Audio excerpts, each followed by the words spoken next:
Welcome to Season 4 of E-Commerce Fastlane. This podcast helps resilient entrepreneurs thrive with Shopify. And now on to episode 154. You're listening to E-Commerce Fastlane, the podcast show to help you build, manage, grow, and scale a successful and thriving company, powered by Shopify. Listen to real conversations with partners and subject matter experts as they share proven practical strategies, platforms, and the best Shopify apps to help you accelerate your business. The time is now for you to improve efficiencies, grow revenue, profit, and lifetime customer loyalty. Please welcome your host, startup founder, and strategic advisor, Steve Hutt. This episode is brought to you by Yotpo SMS Bump, the leading SMS marketing solution for Shopify brands that are looking to build a top revenue channel. Delivering unbeatable conversions and click-through rates, SMS Bump will help your brand cut through the noise and boost sales. With SMS Bump, you can build powerful remarketing automations to recover abandoned carts or even reactivate customers who haven't shopped in a while. Special thanks to advanced segmentation filters, you can create truly personalized campaigns that will speak to each and every one of your customers, bringing in over 25x ROI. You can engage in one-on-one conversations with customers and give them the personalized experiences and tailored support they crave. What's also great about SMS Bump is their integration with key partners such as Zendesk, Klaviyo, Just Uno, and many more, including Yotpo's other solutions. Your audience can enjoy an always-on, omni-channel experience on the channel they prefer. It's incredibly easy to download SMS Bump for free and set it up in less than 5 minutes. This is the only text marketing app you will ever need for your Shopify brand. And now, as an E-Commerce Fastlane listener, you get a 1-month free trial on their paid plan. So check them out today. Click the link in the show notes, visit the Shopify App Store or ecommercefastlane.com/SMS Bump and see why over 90,000 other brands choose SMS Bump. Well, hey there, it's Steve, and welcome back to the E-Commerce Fastlane podcast. Now, if this is your first time listening, this is an e-commerce show where we have honest and transparent conversations about building and thriving with your store powered by Shopify or Shopify Plus. New episodes are available twice weekly with your favorite podcast player like Apple Podcast, Stitcher, Google Play, Spotify, and many more. You can also stream current episodes, including a very relevant back catalog, directly from ecommercefastlane.com. Now, if you're an ambitious, lifelong learner, then you're in the right place today. In today's episode, my guest is Mark Sandeno, who is the CEO of a company called Experiences. And they're a Shopify app. And what they do is they help businesses sell experiences first and then enjoy the increased product sales in a supporting role to the experiences that have been consumed by the end consumer. It's really exciting. It's really an interesting paradigm shift, I would say. It's timely, where with retail opening up and some ways of people thinking some interesting ways of how they can differentiate themselves to others and maybe in the very competitive kind of e-commerce market to actually get people together. So let's jump in and learn more. So hi, Mark. Welcome to E-Commerce Fastlane. Hey, Steve. Thanks for having me. Happy to be here.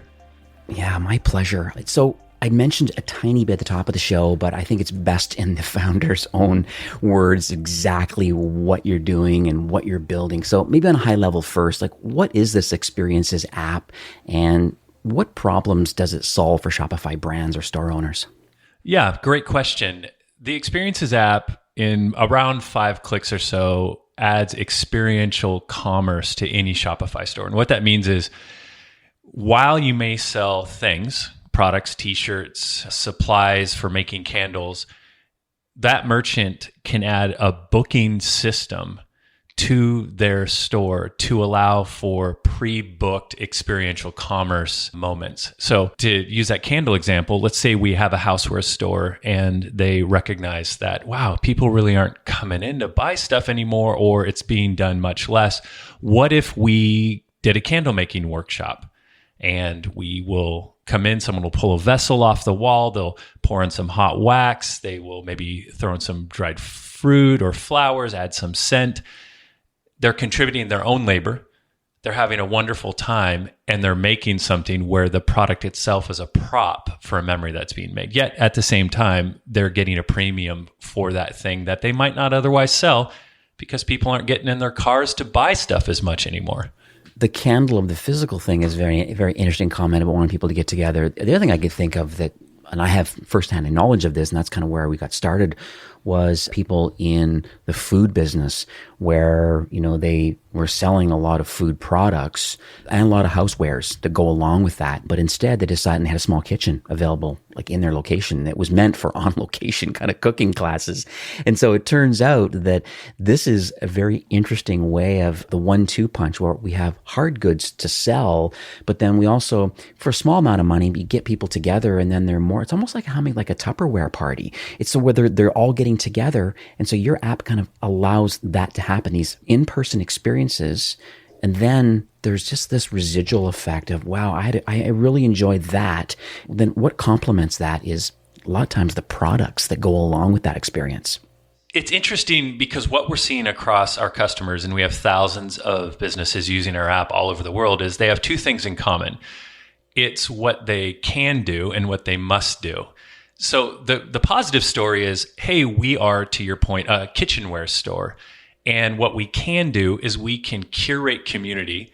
We can help people create happy memories, which, by the way, actively dispel anxiety. This is a pretty well-known scientific fact, is that happy memories improve the quality of people's lives. But they say, listen, we have kitchen wares and supplies and spices that we can sell. But what we can do is we can invite people in our community, and they may even travel to have these happy memories. They're learning something. They're learning maybe how to cook a dish, how to handle a knife, how to sharpen a knife.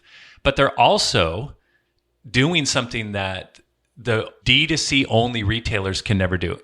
Well, for instance, Amazon. Amazon is never going to be good at curating community and becoming famous in that way in the eyes of their customers. I love Amazon. I think we all love Amazon. It's an incredible convenience, but this is a distinct advantage that brick and mortar retailers have. And then there's what they must do. So that's the can. Because people don't get in their cars to buy stuff as much. If I need a ream of paper, which I just bought 2 boxes of paper about 15 minutes ago, there's no way I'm going to drive to the store to lug these into my car. Brick and mortar retailers have got to think about the convergence of this experiential commerce first model so that they can not only survive, but they can thrive. And it really is almost irrespective of the type of business. We have such a variety of retailers thinking this way. So let's talk about your journey, because I think it's always fascinating to set the stage a little bit about why people build what they build. And so are you able to maybe share with our listeners today about what uniquely positions you and the founding team, I guess, on a couple points? Number one, to have the desire, and number two, to have the experience to even want to create this app and this platform. Yeah, absolutely. If I start to cry, it's only because I'm reliving some of the PTSD of going through building a SaaS product. But I'm going to try to keep it professional here. So I have been a lifelong entrepreneur. I'm 47. I've had more failures than successes for sure. What they don't tell you about businesses that fail, by the way, is 50% of them fail, but many of these entrepreneurs dust themselves up and say, hey, I learned a valuable lesson. Hopefully I don't repeat that one again. And that's me for sure. But I've been in the software internet space for quite a while. We've had a consultancy for a long time called Helpful Human. And in the process of serving our customers and thinking about what we love to do as a business, one thing we started to observe is how much we were attuned to the experiential side of life. And that kind of sounds silly. Who doesn't like a great experience? But we have invested in that. We have enjoyed our travels together as individuals and our families. Those that didn't have families, we were always celebrating the trips we took. As a company, we just really enjoyed getting together. And I was reflecting with another employee one day. His name was Pete. You know what? The best stuff in life are the memories we have from the experiences that we've had individually and together. And around that time, there was a lot of experiential commerce stuff happening, specifically, however, around small retailers or entrepreneurs getting on platforms like Airbnb, Peak, and Klook to have, fun experiences out in the world, or to provide those experiences. So we looked around and we thought, let's empower the everyday brick and mortar merchant. We want to empower them to be able to do the same. And at the same time, we want to leave in place or engage with an existing platform that allows them to sell the stuff or the thing alongside the experience. So we jumped in, and there's a lot of details, but when we first launched this, we had this idea of how it would be used. And we're very much lean startup people. We thought, okay, launch early, launch often. And we totally failed. Our first customers were not doing what we thought they would do with the app. One of our first customers published 120 different experiences at once and then started to hammer it with traffic. Long story short, it broke. It broke big time. And I remember we had 4 or 5 days where we didn't sleep trying to figure out how to make the system more redundant. And we had all sorts of foibles like that, but we've been through 3 or 4 different revolutions of hardening the system and making it better. And now we have taken this software that was once a part of the consulting company. It's its own entity now. It has its own employees. And now we're scaling things up. And the journey of pain and victory is working itself out as we create a fantastic product that our customers love. So you mentioned there's about, thousands around the world that are using your app right now. And it's interesting to me because I would love to understand like successes, like what sort of things do successful merchants that are selling experiences, like what do they do? I'm just curious. We mentioned obviously the home decor or the homewares kind of thing and the candles. I mean, that's certainly a great start. Just curious what you've seen overall that's kind of a unique kind of verticals that are doing well. This has been very interesting to follow along with. So we've simultaneously learned from our merchants and from some of the best and brightest leaders in the experience economy. They are thought leaders, they're writers. The experience economy, really quick, is sports, entertainment, travel, and dining. And so that's all of air travel. That's all of stadium stuff. That's all of dining. Our customers are this long tail. They're the odd, strange, and sometimes very common micro businesses that are doing stuff within that realm. So for instance, let's use their previous example, candle making. Is that education? Is that entertainment? Is that dining? Well, when you're learning how to make a candle, when you're having fun with your friends and you're eating some charcuterie and sipping some wine, it's all of those things. So it kind of defies the category. But what they all do is, number one, they're great at creating anticipation. They don't just sell a thing and say, hey, let's wait for it just to ship to you. They're actually good at saying, we can't wait to see you. Their websites, the imagery, the video, they are building anticipation, which creates this thing called savoring, which we've heard that word savoring, but we typically think about it when we're actually consuming something. But there's this concept of pre-savoring. I can't wait. It's going to be so fun. Me and my besties are gonna. And whether the merchants actually know they're doing that, our most successful merchants, that's what they do. Then when they get the people in the door, they're really good at making it thematic. It's not an afterthought. If it's important enough to weave an experience into, they're being somewhat thoughtful. And it doesn't always mean they have big budgets. It doesn't look like a Disney set, but the experience itself is the hero versus the thing that's being consumed, whether it's food or supplies or even a form of entertainment. So they set the stage really well. And it's thematic, and then they really engage people's senses. That's the other thing. They don't say, okay, just go over there and do that. They're all the senses, which we know what those are. They're doing everything they can engage those senses. And then another thing they're really good at is helping people outsource their memories. And that's just a slightly strange way of saying, commemorate this and share it. But they do it in a way that doesn't make that customer feel like they're giving them free advertising. Naturally, people want to share their experiences because they are the most meaningful things to a modern consumer. Is the thing I did with my besties, with my partner, with my family. Look at us. And there's these great mediums to share, which is Facebook and Instagram and Snap and all the others. Kind of interesting. I'm just thinking out loud now that it reminds me of a case study that happened kind of like early on in COVID. So we're talking March, April-ish in 2020 when Gymshark decided to make a pivot on all their social channels, even on their website. Instead of calling themselves Gymshark, they changed their name to Home Shark because they knew that, a lot of the revenue was wholesale to a lot of the gyms and people that were wearing the Gymshark clothing. It's a $1 billion brand now that's been acquired recently, but it's so interesting that this was I guess the brand marketing that they did. They said, well, our target audience is no longer going to the gym.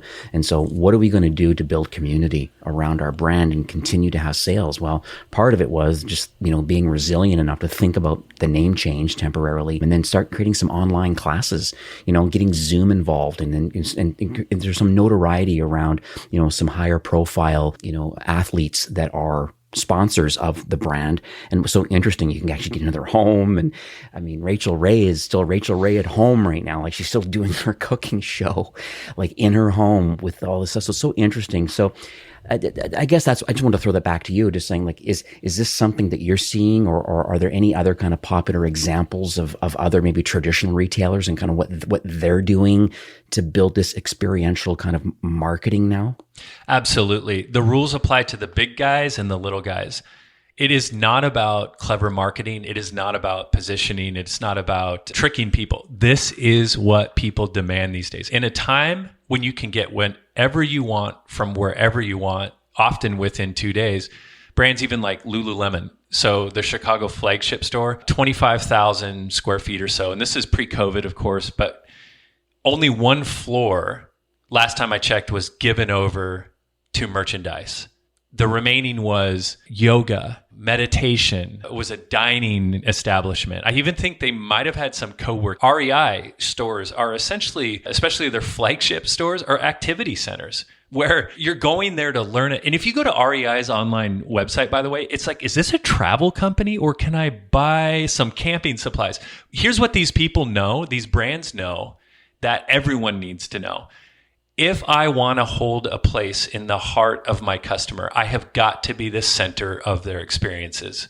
And I have got to associate my yoga pants with something more than the utility of a yoga pant, right? And this is what's given rise to Gymshark/Homeshark is new brands can come out. And this is what's amazing about what Shopify has empowered entrepreneurs to do is to say, I have a story, I have a narrative. I'm going to connect with those customers. And by the way, there's some really great venues to connect with it. So all brands are competing for dollars and affinity. The brands that connect and get into people's lives, not to own them, but to curate happy memories, are the ones that are winning and will continue to win. Famous or maligned for saying something around The Office, which is, we need another booking tool like we need another hole in our head. We don't need it, right? We don't need a booking tool. That's one of the most basic utilities on the internet is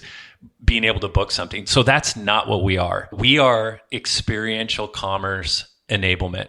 So the difference there are a few nuances. One, we believe that a good brand or a brand that really wants to own that relationship has to do the booking at their domain. They have to control the narrative, and any tool that facilitates that needs to be in the background.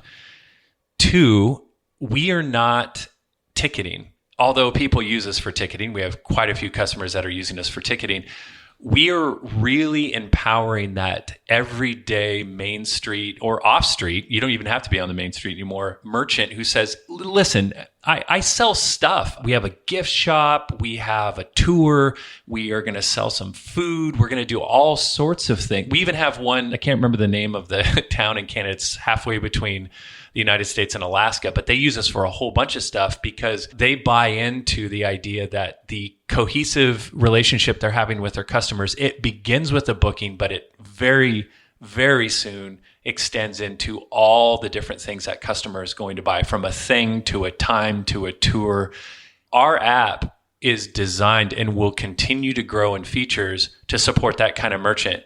It's a unified customer record with the Shopify record. That's something that other platforms don't do. As soon as they hit that booking page, that data is off into their system exclusively.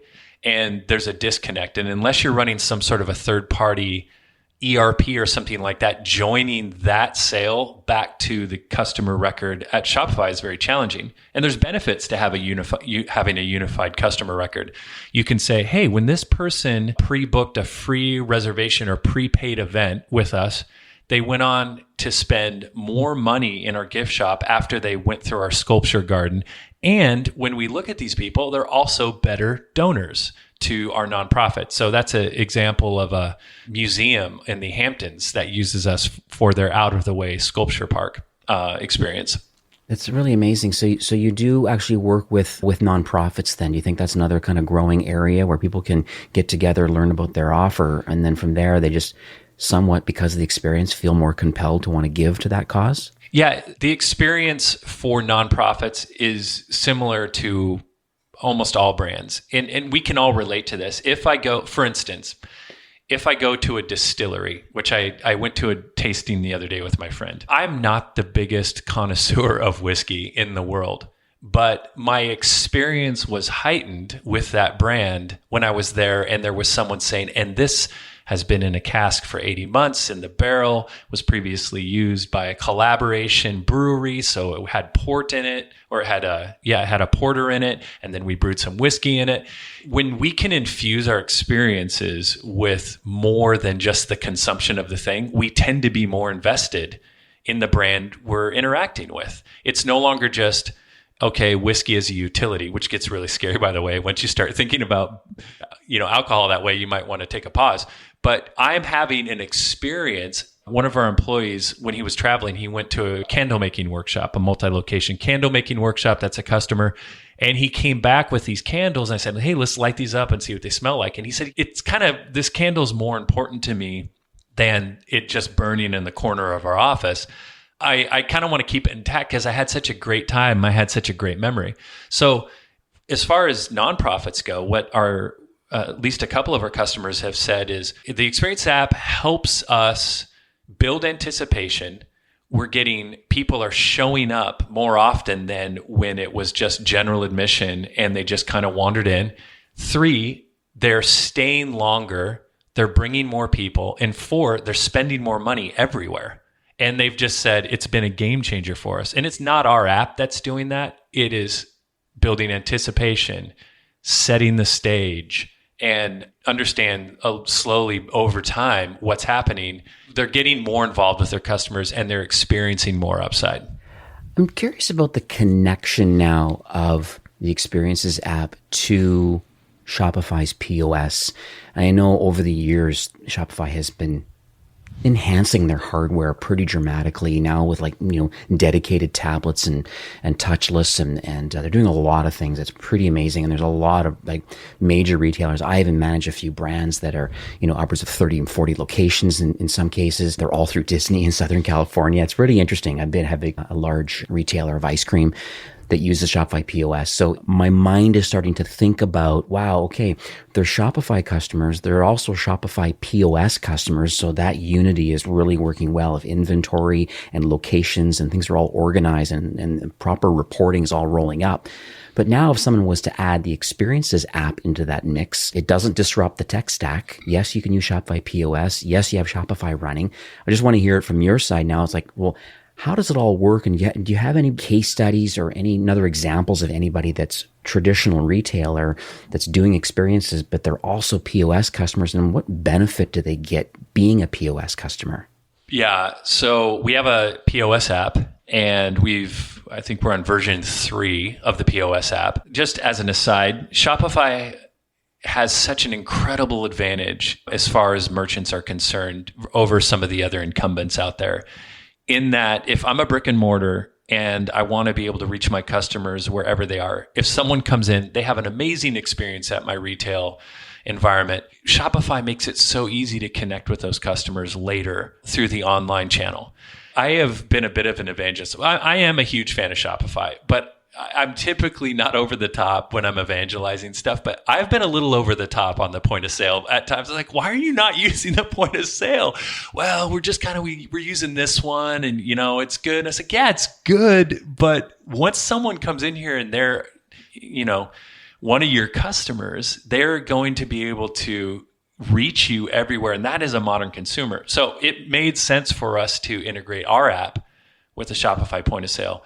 And when someone pre-books online and they come in, it's seamless because sitting right next to the other things that merchant can sell is the ability to check people in with the Experiences app or book new or future customers to come in and have that time-based experience. And as you know, Shopify at this point does not manage time inventory. And so it's a unique thing. Once you start messing around with the time-space continuum, there's just different things you got to think about. I'm going to sell you something or I'm going to reserve something, but it's not going to happen yet. It's going to happen in the future. So get excited. Once again, the best retailers do a good job of that. So baked into that Shopify point of sale is two things. The built-in Shopify functionality, which is I'm going to sell you something right now, and we're going to manifest that order right now. And I can check you in for something that's happening now or 3 hours from now, or sell you something that's happening now, which is a time-based thing with maybe some limits on it, or something that's going to happen in 2 or 3 weeks. So it's really complementary. And Shopify's API makes it, it's not easy. You have to know how to build software, but it makes it as easy as you possibly can to bring in new functionality into that point of sale. I encourage any app developer out there that feels like they have a relevant offering for that brick and mortar to explore it. It's a fantastic opportunity. Love it. All right. Thanks for sharing that, because I think that's an important part that people need to think about. If you're not in retail yet, even going to pop-ups and stuff, there's so much opportunity using the POS solution. I think, as vaccinations get more widespread, and for those that choose it, it's so interesting kind of what's happening with traditional retail. I don't know what the stats say, but I think actual physical retail will be probably 80% of commerce and 20s online. I think it's at 30 some right now, but because we're still in the pandemic, but slowly I think some of that's just going to come down. It will go into, physical stores, but at the end of the day, there's some opportunity out there. So I like where the Experiences app is going, playing nicely with existing pieces of tech. Shopify and the POS, I think, is really, really awesome. Just a thought occurs to me. We have become evangelists for this concept, which is, yes, hundreds of thousands of brick and mortar stores have been closing their doors. Absolutely. And yes, the pandemic has created a lot of friction in people getting into stores.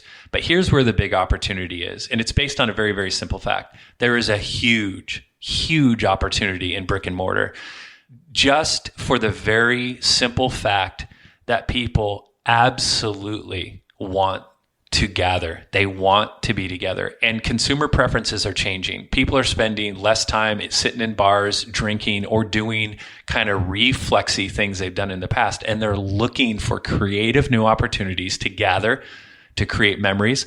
They'll do it around travel, sports, entertainment, and dining. And the long tail, well, that is a great opportunity for the everyday merchant, where you can own this space in ways that direct-to-consumer, pure-play direct-to-consumer will never be able to fully touch. So just playing on the fact that I want to get together with my friends, I want to connect 1 to 5 to many friends, I want to go do something with my wife, I want to take my children somewhere, and I'm looking for, almost looking for anything I can do that will create that opportunity.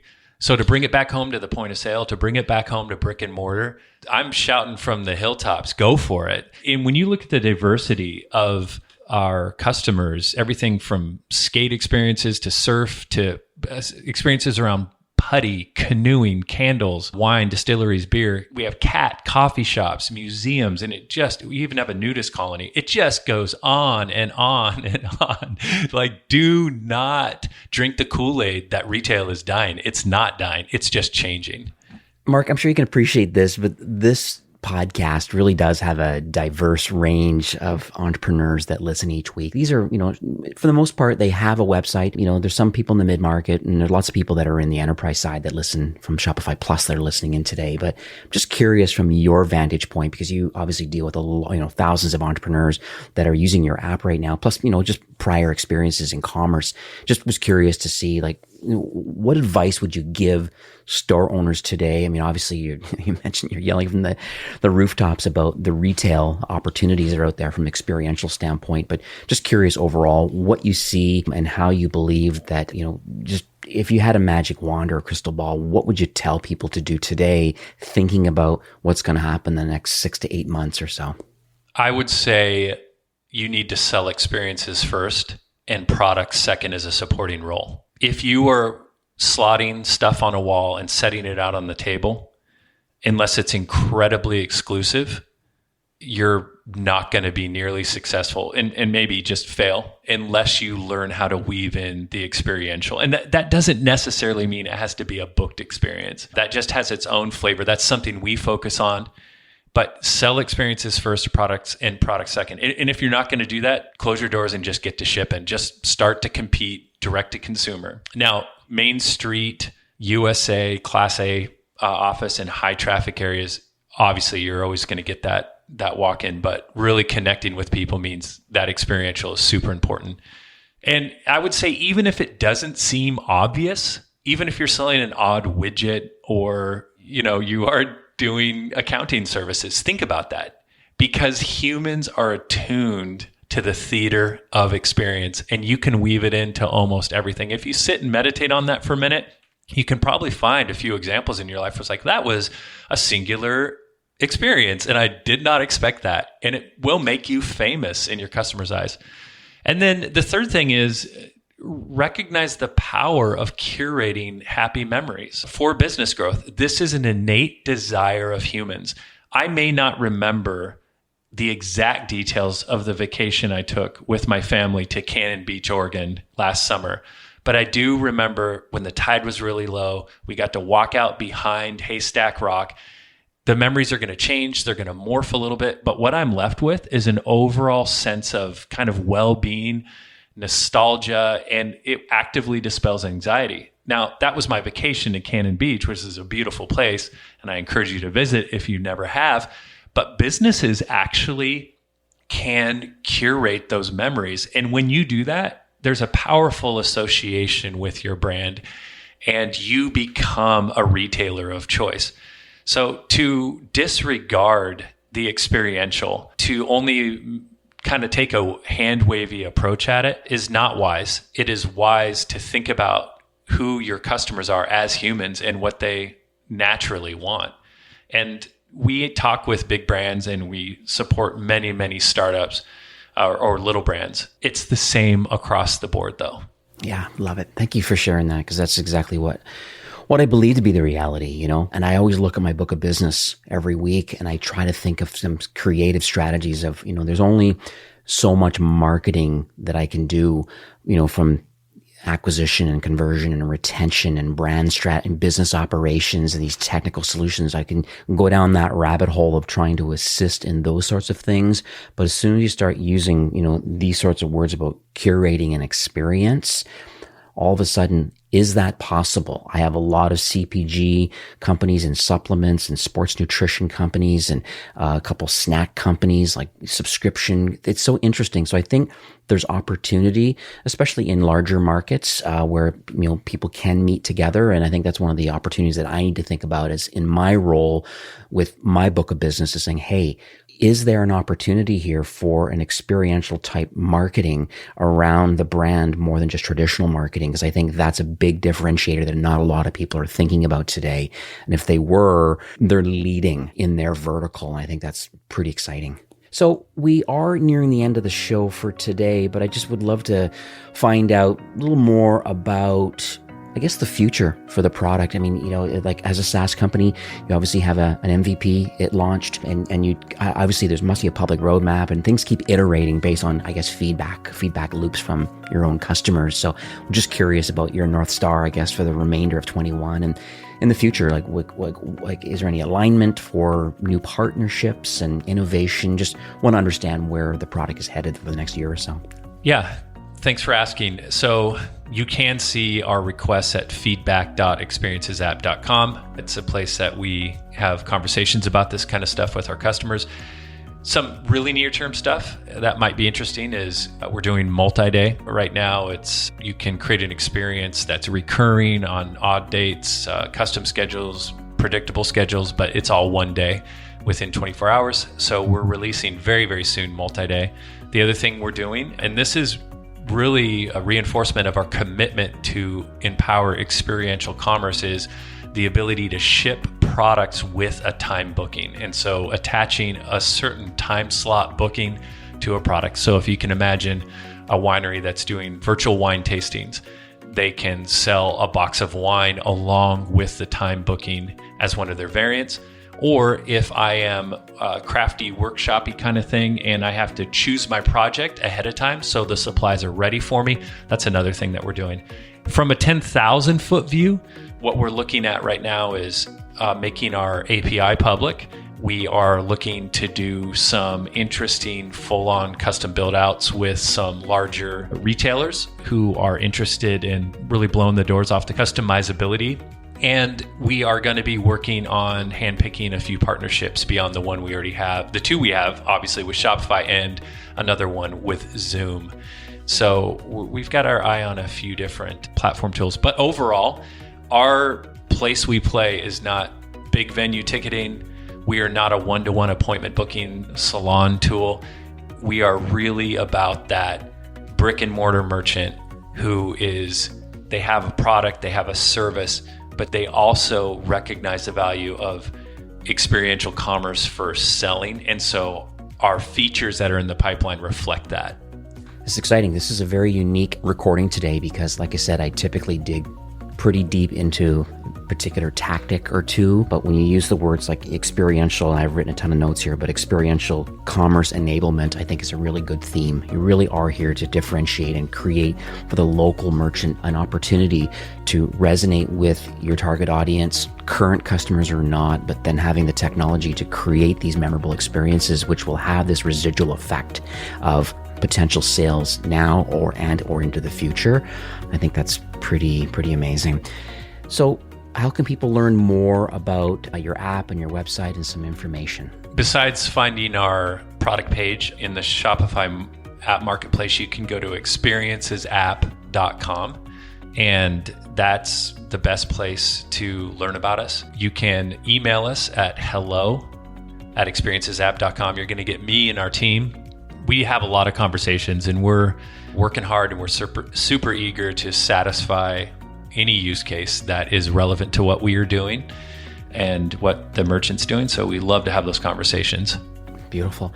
I know we spoke offline today just before recording, and understand that you would like to share an offer for those that are listening today. Yeah, we want to give you a longer trial. Our pricing is really simple. You pay when you use it, but we do have a 14-day trial normally that allows you to pump as many bookings as you want through the app.